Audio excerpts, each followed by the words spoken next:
श्री स्वामी समर्थ मंडळी, आणखी एका नवीन व्हिडिओमध्ये मी मनीषा डोके सर्वांचं स्वागत करते.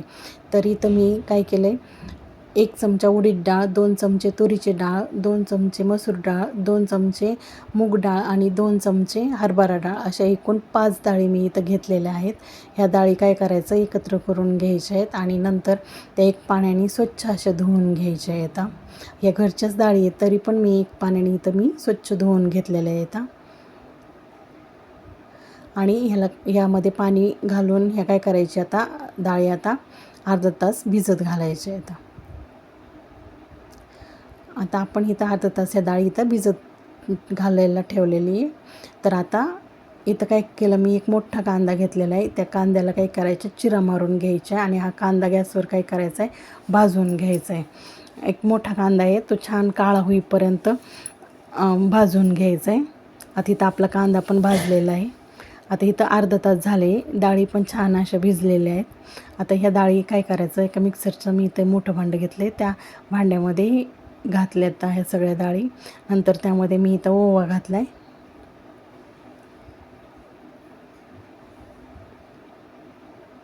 ओवा घातल्याच्या नंतर आता इथं काय करायचं, जिरं घालायचं आहे. नंतर लाल तिखट घातलं आहे,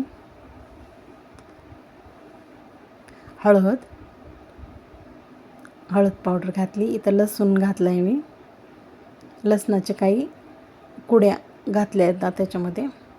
आणि चवीनुसार मीठ घालायचे, मीठ थोडंसं बेतानीच घालायचे. आणि नंतर हे छान असं मिक्सरला फिरवून घ्यायचे, बारीक करून घ्यायचे. थोडंसं ओबडधोबडच हे वाटून घ्यायचे. आणि ह्याच्यामध्ये मात्र पाण्याचा वापर करायचा नाही. जेवढ्या डाळी भिजलेत की नाही, तेवढ्याच पाण्यामध्ये डाळी हे करायचे, त्याच्यात अजिबात पाण्याचा वापर करायचा नाही. नंतर इथं मिक्सरचं छोटं भांडं घेतलं आहे मी, त्यामध्ये मी काही खोबरं घेतलं. आता खोबरं इतर वाटण्याबरोबर वाटलं जात नाही, म्हणून खोबरं अगोदर मी पहिल्यांदा वाटून घेते आहे. इथं खोबरं वाटून झाले. आता त्यामध्ये काय केलं, भाजून घेतलेला कांदा, आता तो पण छान थंड झालेला आहे, तो आता घालायचा. एक मोठा कांदा असल्यामुळं मी इथं तोडून घालते आहे त्याच्यामध्ये, मिक्सरच्या भांड्यामध्ये. त्यानंतर मुळाकडचा भाग आहे तो मी आता टाकून देते आहे बाजूला. कांदा पण इथं छान भाजलेला गेलेला आहे आतमध्यपर्यंत एकदम.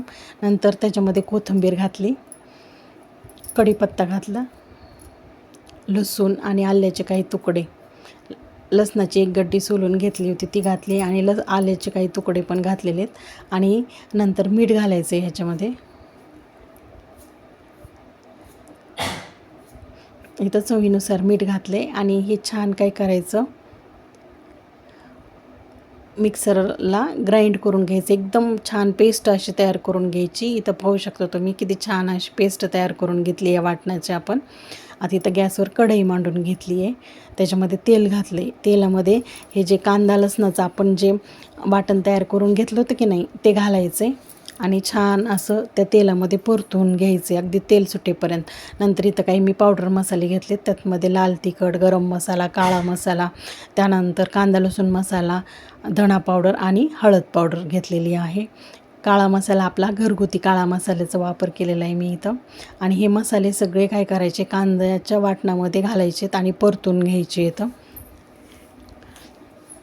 छान असे परतून घ्यायचेत वाटणामध्ये, फोडणीमध्ये ते. आणि आता इथं आपले मसाले परतून झाल्याच्या नंतर त्यामध्ये काय करायचे, पाणी घालायचे.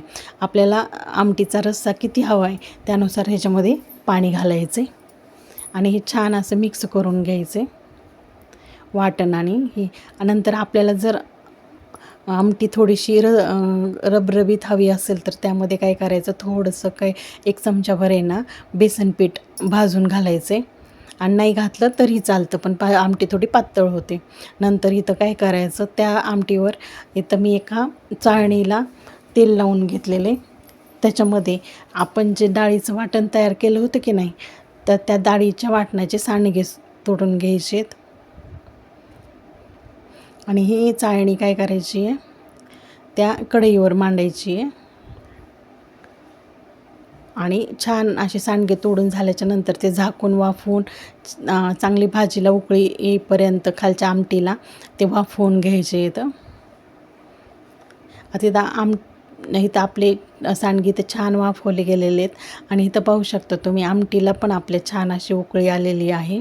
आता ह्या आमटीमध्ये हे सांडगे काय करायचे सोडून घ्यायचे इथं आणि अलगद निघतात तेल लावल्यामुळं आणि ते वाफवलेले पण असतात ना छान, त्याच्यामुळं अलगद सांडगे त्या चाळणीवरून निघतात. आता सर्व सांडगे मी आमटीमध्ये सोडून घेतलेले आहेत. तर ही आपली सांडग्याची आमटी तयार झालेली आहे.